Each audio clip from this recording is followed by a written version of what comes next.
Muy buenas a todos. En este video voy a explicarles las tres formas de propagación de errores que yo conozco.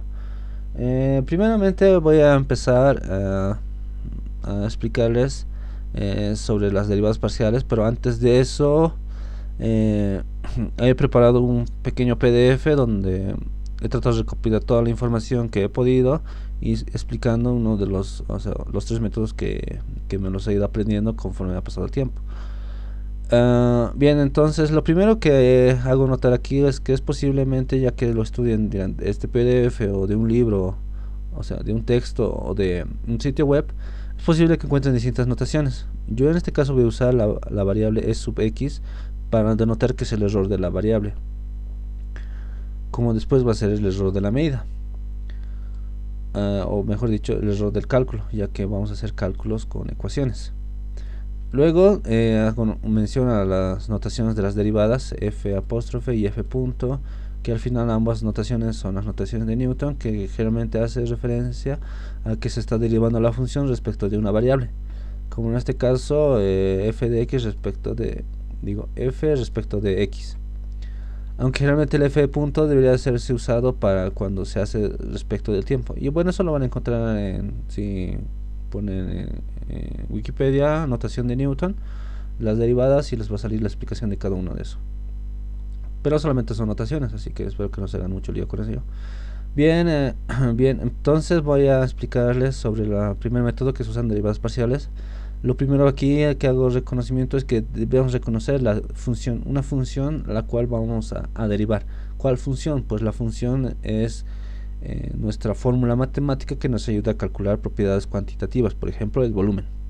El volumen de un objeto, a diferencia del líquido, que se puede medir en instrumentos en laboratorio de química como la bureta, la matraza y así, no se puede medir el volumen, por ejemplo, de un paralelepípedo, el volumen de un cono. O sea, no puedes encontrar un instrumento más que todas sus fórmulas para hacer esos cálculos. Y esas fórmulas son funciones, y las funciones dependen de variables. Las variables son las que tú mides con un instrumento. Lo demás puede ser constante. Por ejemplo, el volumen de una esfera sabemos que es pi cuartos multiplicado por radio al cubo, si no me equivoco. Entonces, en este caso, nuestra variable es el radio, y el pi cuartos permanece constante, es una variable constante, si puedo decirlo así. Bien, entonces, una vez que tengamos nuestra función, tenemos que hacer la derivada respecto de nuestra variable y multiplicar por la pequeña variación que tiene nuestra medida. La variación generalmente se puede conocer como el error del instrumento. Estas de x, uso 1 de sub 2 o sub 3, más adelante les voy a explicar, pero muchas veces se usa el mismo instrumento, así que estos por lo general siempre son iguales.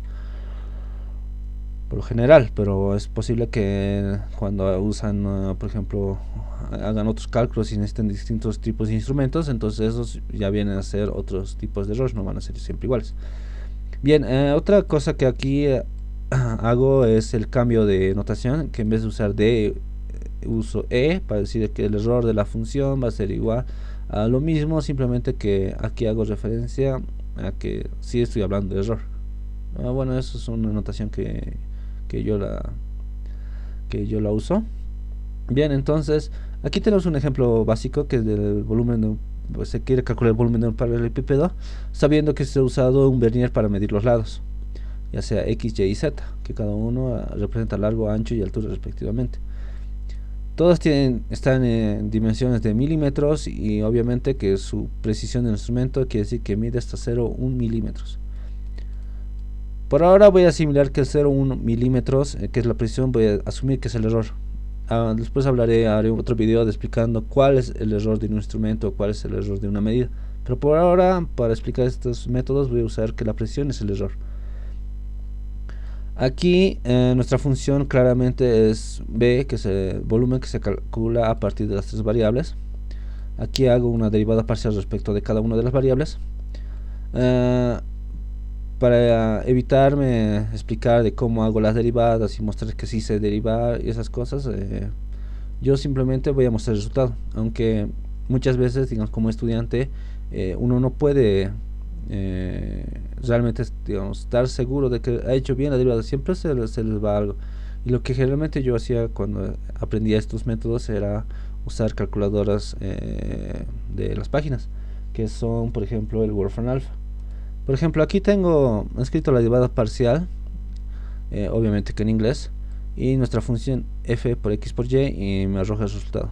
Me dice que esto es para cada uno respecto a las variables, o sea, para cada una de las funciones derivadas respecto a las variables, y su forma diferencial, que estoy usando este es el método de aquí. Le digo que esto se llama diferencial total.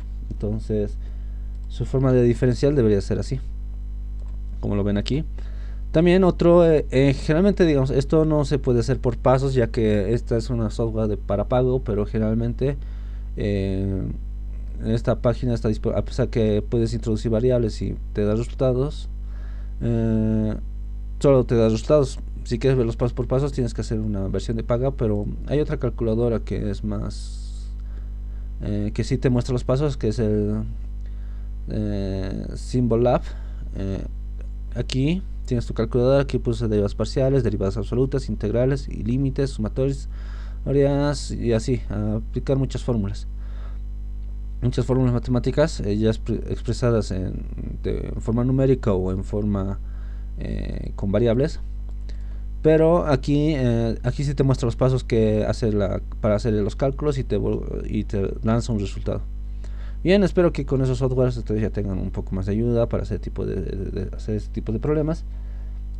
Bien, entonces ya tenemos las derivadas y estas son las soluciones para cada uno. Hacemos el reemplazo correspondiente en la ecuación 1, que es esta, y obtenemos esta fórmula o esta forma.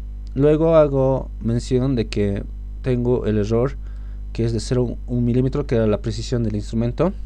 Como ya dije, esto no es generalmente lo que se hace en un laboratorio muy seriamente hablando. Decir que el error de instrumento es la presión a veces está equivocada, y eso voy a explicarlo en otro vídeo. Pero por ahora voy a hacer la simulación de que es 0,1 milímetros, y hago cambio de notación de d por e. Entonces, reemplazando valores a esta ecuación o esta fórmula, obtengo el error del volumen.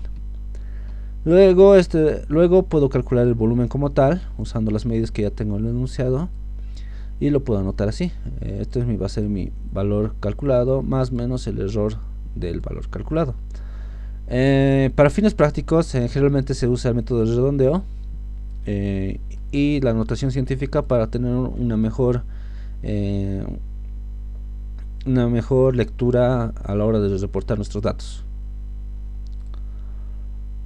o nuestros resultados.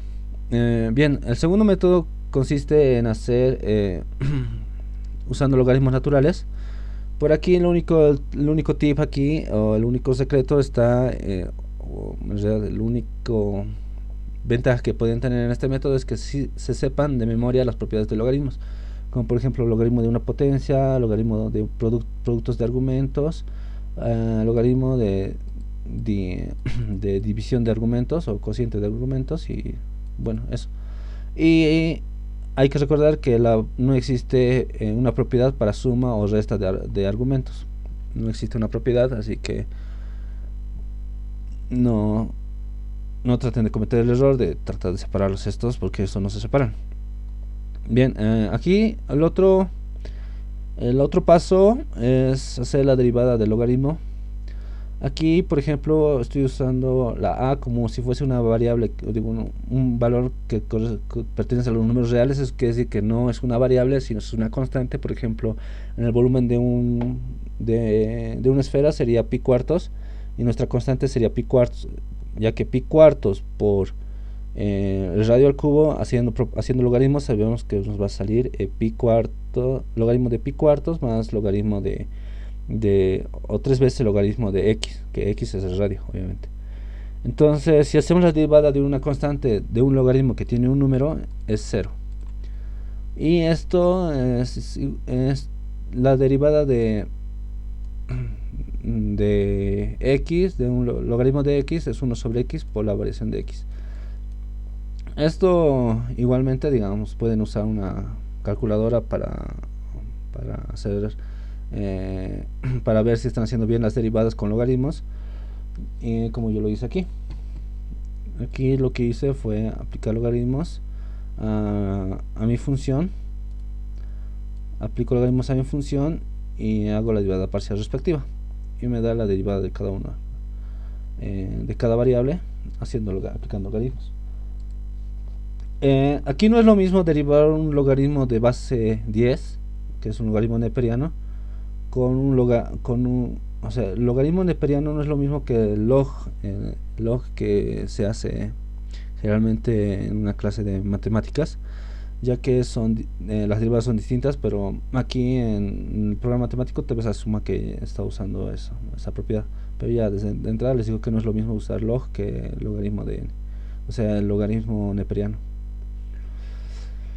Bien, entonces aquí bueno, aquí hago unas cuatro posibles casos que les aparezca al hacer logaritmos en su función. Bueno, esto se los dejo más que todo, digamos, para que tengan una idea más clara, pero yo les aconsejaría estudiar un poquito más las derivadas en logaritmos. Bien, entonces lo único que hago aquí, como en el ejemplo anterior, es que tengo mi función que es x por y por z, aplico logaritmos y es el logaritmo de x más logaritmo de y más logaritmo de z, que esa es la suma de logaritmos. Haciendo la derivada obtengo estos resultados, y una vez que tengo los resultados, lo único que me resta ahora es despejar b, digo de b, que haciendo el cambio de notación de e por e, me sale que el error del volumen es multiplicar el volumen por todo lo que está en paréntesis.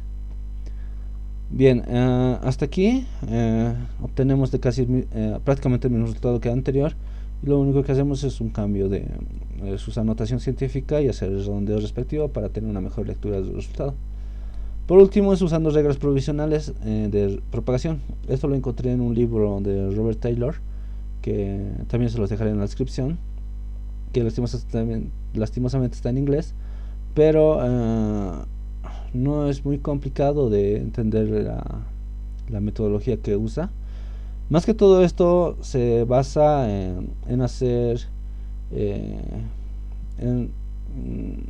¿cómo se puede ver? Esto más que todo se basa en hacer muchos ejercicios aplicando derivadas y logaritmos, más que todo aplicando derivadas, y llegas a estas conclusiones. Estos son como conclusiones después de usar tanto los métodos, y llegas a estas conclusiones de que simplemente se pueda llegar a lo mismo aplicando este tipo de reglas, digamos.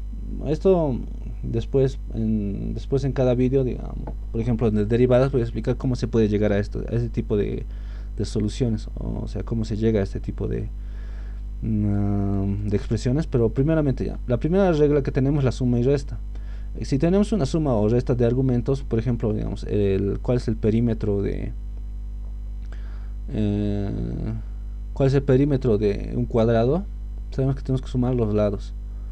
La suma de los lados nos da el perímetro. Entonces puede ser una aplicación, digamos, a ese método, o hacer otro tipo, digamos. Ya les irá apareciendo métodos, ecuaciones que hagan con sumas y restas. Si tuviesen una medida o un cálculo que hacer con sumas y restas, el error del cálculo va a ser igual al error individual de cada uno. Simplemente es eso, de sumas y restas, suma los errores. Los errores aquí, en teoría de errores, siempre se suman, nunca se restan. Y a eso se debe a los valores absolutos también. Bien, la segunda regla es a productos y cocientes, donde si tenemos una ecuación donde tengamos productos y cocientes, o sea, divisiones, lo único que tenemos que hacer es suma de errores relativos. Aquí arriba hago referencia a que un error relativo es el error de la medida sobre la misma medida, obviamente con el mismo instrumento. Bien, entonces lo único que aquí hace referencia es que si tienes tanto suma como divisiones, el método es aplicar suma de errores relativos. Multiplicación de constantes, por ejemplo, como les dije, digamos, el volumen de una esfera, pi cuartos por radio al cubo. Entonces el error del volumen calculado puede ser pi cuartos por el error que tuvimos, digamos, al medir el radio. y eso es prácticamente el error de esa expresión, o de esa fórmula, o de ese cálculo, como quieran entenderlo. Luego tenemos la incertidumbre de una potencia, donde aquí tenemos que x está elevado a la n, entonces n baja con valor absoluto y se multiplica por el error relativo, y eso es el error de la medida. Obviamente que eso hay que pasar a multiplicar.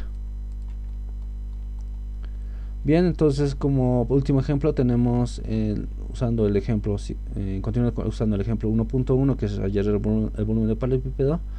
Lo único que tenemos que hacer aquí es hacer la suma de errores relativos de x, de y y de z, o sea, de cada una de las medidas, y luego pasamos a multiplicar y obtenemos prácticamente el mismo resultado que habíamos obtenido con los otros métodos. Y finalmente hacemos las notaciones en nuestra notación correspondiente, que es el reporte de nuestro error, o de nuestro reporte de nuestro resultado. Bien, aquí en comentarios finales hago referencia a errores, bueno, a una regla de por qué hice el redondeo. Una de las reglas es que el error o incertidumbre casi siempre debe redondearse a una cifra significativa. ¿Esto qué quiere decir? Que en mi primera expresión mi error tenía 4, 5, 6, 7 cifras significativas, y lo que es ideal siempre es redondear a una cifra significativa.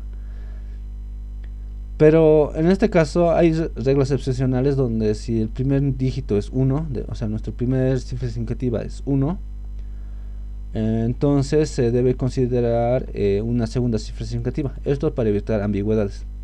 Si fuese un 2. Digamos un 0.24, entonces quedaría como 0.2. Pero a veces ponerle un 0.1 a veces te puede generar mucha ambigüedad al resultado. Bueno, estos son criterios que usan los que hacen tipos de análisis de errores. Bien, entonces, y la segunda regla, que es de reporte de errores, es que el resultado el resultado por lo general debe ser del mismo orden de magnitud en la misma posición decimal. Es decir, si nuestro error lo notamos, digamos, con 2 decimales, nuestro resultado igual tiene que tener 2 decimales. No puede tener más decimales que nuestro error. Eso es lo que quiere decir la regla. Y por último, yo no usé esta regla, que generalmente es posible que el docente los haya mostrado, es elevar al cuadrado las derivadas parciales y los errores, y esto se llama suma cuadrática. Yo no lo hice porque generalmente esto se hace para hacer cuando las medidas son independientes. ¿Qué quiere decir? Que no se haya usado el mismo instrumento para hacer las mediciones. Por ejemplo, yo usé el vernier para medir tanto x como y como z, entonces no son errores, o sea, no son medidas independientes, son dependientes del mismo instrumento, por lo cual no se debería de hacer esta suma cuadrática. Pero si el docente les ha enseñado con eso, entonces pueden usarlo, digamos, pero es bueno que sepan. Y eso sería todo, digamos, por parte de este vídeo. Espero que no haya sido muy largo, y he tratado de explicar lo más rápido que pude. Y nos vemos en el siguiente vídeo, donde voy a mostrar ejemplos de cada uno de los métodos, o el método cual te ha parecido más interesante. Gracias.